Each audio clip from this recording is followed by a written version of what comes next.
The Inclusive Friends Association has raised concerns over the inability of the Independent National Electoral Commission to deploy voting materials for voters with disabilities in the 2023 general elections.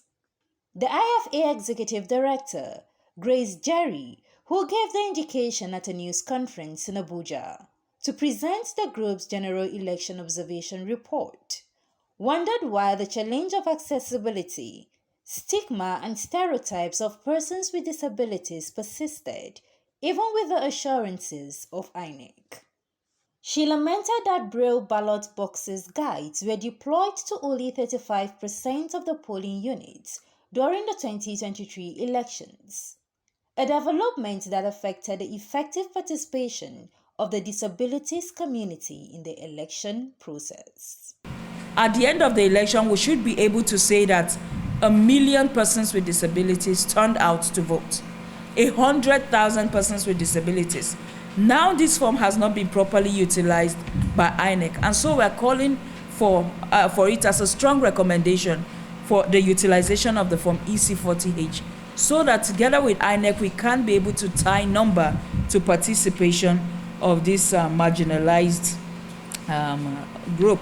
The IFA bars further reeled out their findings on the conduct of the election and the way forward for an improved inclusive electoral process in Nigeria.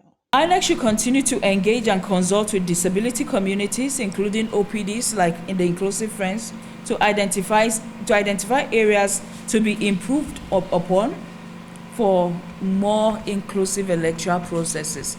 This cannot be overemphasized. We have worked closely in time past, we continue to work, but even with that, we still continue to see gaps and lapses. The outcome of this election, I would say to you that persons with disabilities, their expectations was kind of cut short because of the high level of anticipation that they went out with. So it's time for us to sit down and begin to reflect again. What didn't work?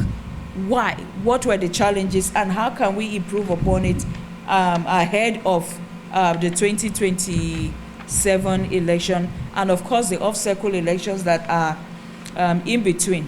The need for both the federal and state governments to ensure that public buildings are built and renovated in line with the 2024 deadline to accommodate PWDs in their daily life was also emphasized at the briefing. Palang Bukar, CNN News.